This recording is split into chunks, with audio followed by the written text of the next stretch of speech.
Today I'm going over state encoding. This is going to be most likely the last topic on sequential logic design. And keep in mind that I am covering the functionality part of it. I haven't touched the timing part of it. And videos on the timing for combinational circuits and sequential circuits, where we will look into propagation delays, setup times, hold time, synchronization, and etc. All that stuff we will cover more under the physical design topic, or maybe just before that. But here so far in the sequential videos, I'm covering functionality of it. State encoding is something I wanted to touch, not a very detailed topic, so a video hopefully is not going to be very long, but just wanted to give you an idea in case somebody asks you about it, or somebody mentioned you're not totally strange to it. Okay, so I'll give an example. Again, example that I'm following are from this book, really good book. Strongly recommend you to buy it and keep in your shelves. So what we are trying to do in this example, and in this using this example, I will create a state machine and I will show you what kind of different state encoding we do. And what is state encoding? We'll touch that in a minute. Look at this example first. Okay, clock is coming into our system. Clock is ticking, right? Rise edge of the clock stays in logic 1, come to 0, and this is typically one cycle. This is called time period, and inverse of time period is frequency. So how many cycles in 1 second is the frequency, but how much is the time for this one cycle? That's the time period.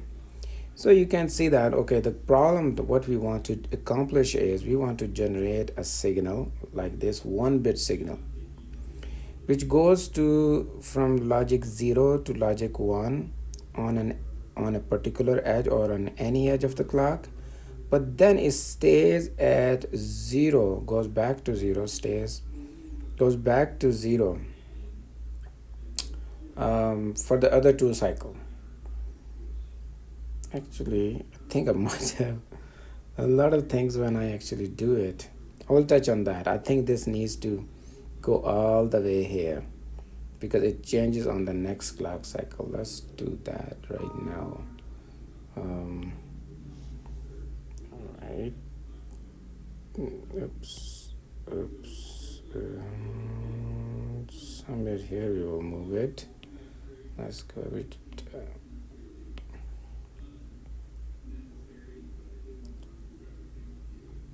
I'll explain this part.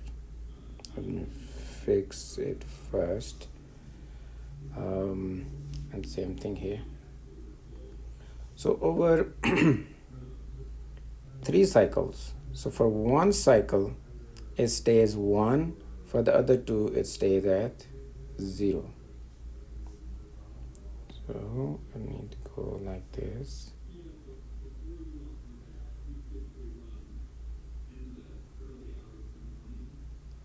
Okay.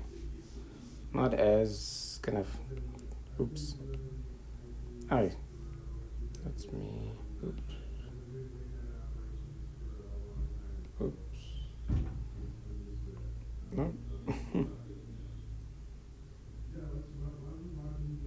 Alright, that's better. Just assume that these two are same. It looks like it's quicker. Excuse me, quicker going up and slow going down, but just assume they're all same. All right, so 3 cycles. For the first cycle, it stays 1, then 2 cycles is mean 0, and then it completes 3 cycles like that, and then the next cycle goes up again. All right, let me see if I sketch the state diagram correctly or not. So this is, we are not generating any, so there is no input.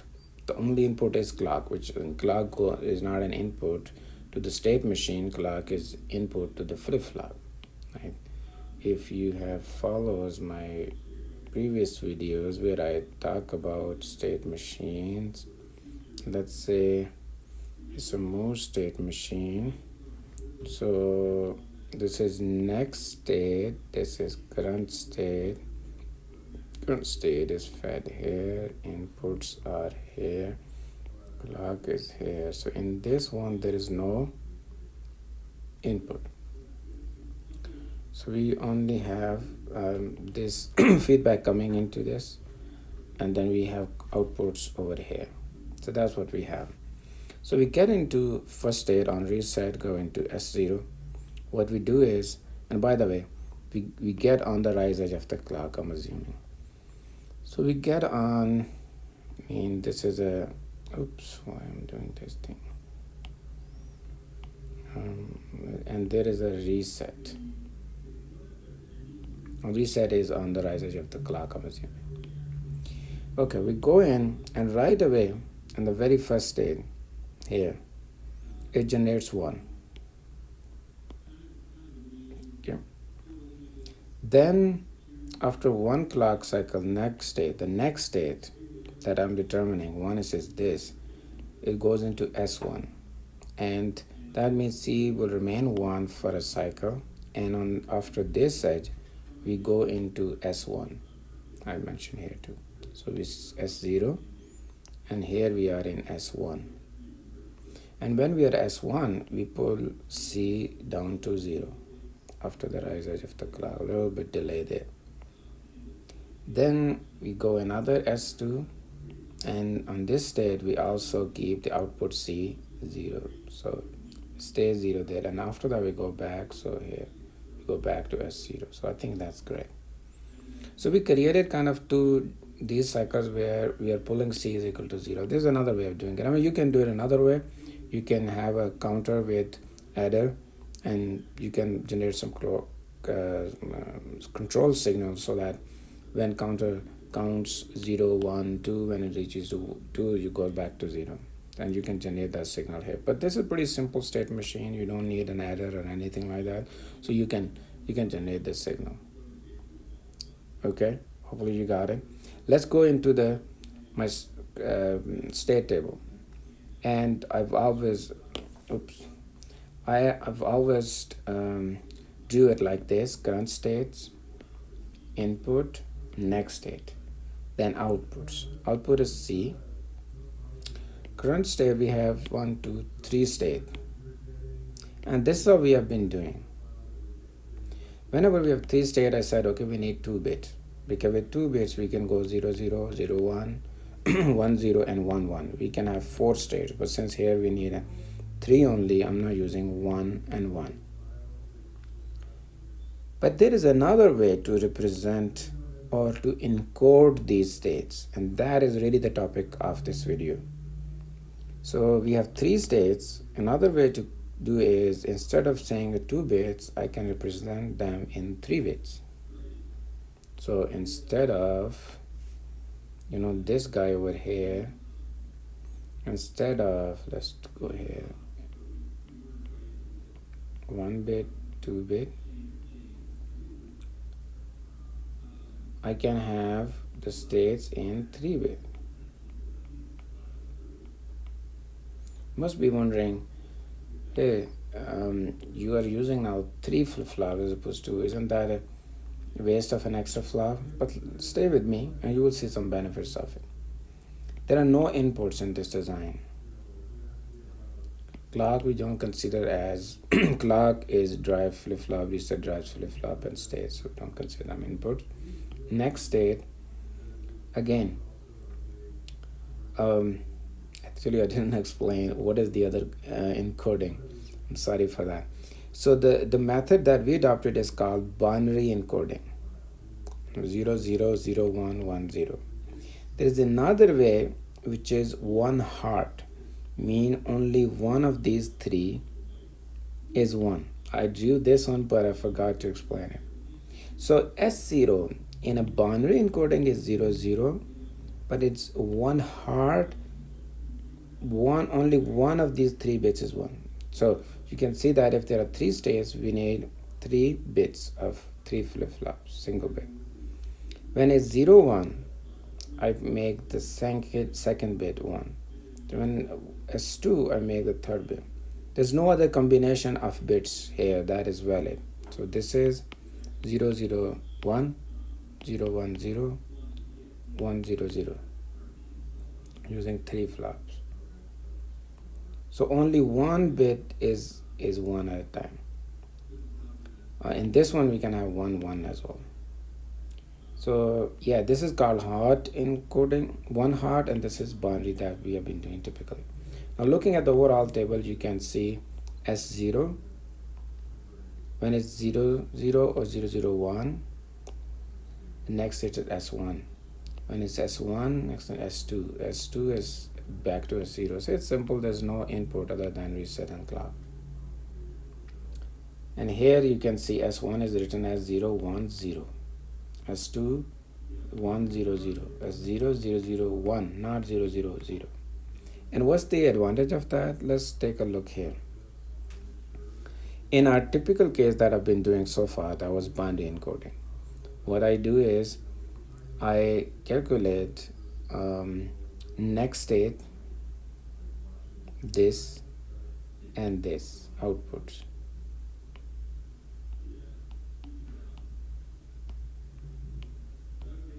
So these, let's in the binary case, this is what I'm creating Boolean equations of.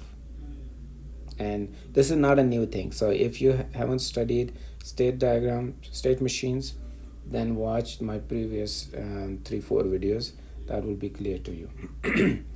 So S1, there is 1, and it depends on only current state and no input state. So it's valid for this scenario, and this is S1 bar S0. This is this S0. This is next state, so I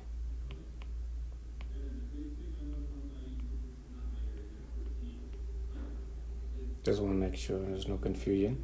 Only this S0 is this one, so it's a S1 bar, S0 bar. C is only one for this one, and that is depends only on output, depends on the current state only, so only on this one. So this one is S1 bar, S0 bar. And here is the circuit. We have 2 bits. This is S1 prime, and next state bit 1 of next state, bit 0 of next state, bit 1 of current state, bit 0 of current state. They have inverted forms available. So C is the output, and it is AND of inverted forms of S1 and S0. S1 bar, which is this one, is AND of S1 prime is here. This is bar, this is prime. S1 bar, which is inverted, S0, which is this, and similarly this.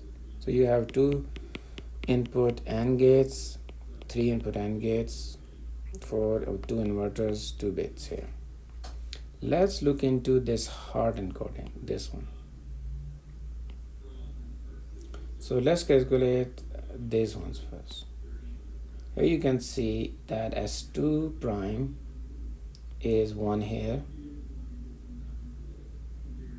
Okay, and if you calculate, okay, for the this one on the input, here is the input, sorry. So in this case you can consider, just to make sure you're not confused, duplicate, oops, that's messy.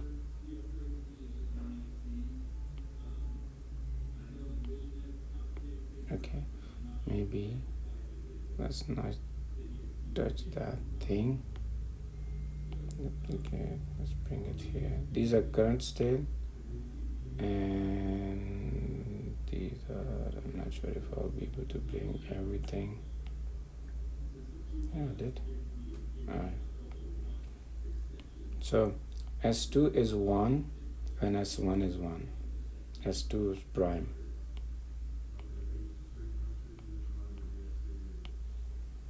S1, S1.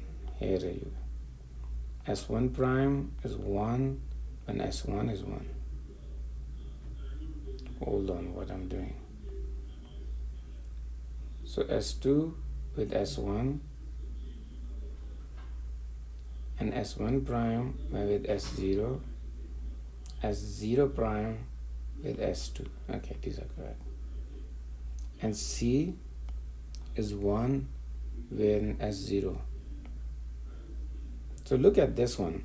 We have 3 flip-flops, right? S2 prime, S2, S1 prime, S1, S0 prime, S0, 3 states. Let's draw them. So S2 prime is S1, disconnected. S1 prime is S0. S0 prime is S2. And C is S0. Compare these and this. Only 3 flip-flops. None of the other gates. So which one is better? This one. So just to give you an example, this was very simple example. There could be issues when on a different example where this is better than this one, but it just gives you another tool to optimize your design for area and power. Okay, I think I have covered everything. So that's all. Hope you understood what I explained. See you in next video. Thank you. Bye.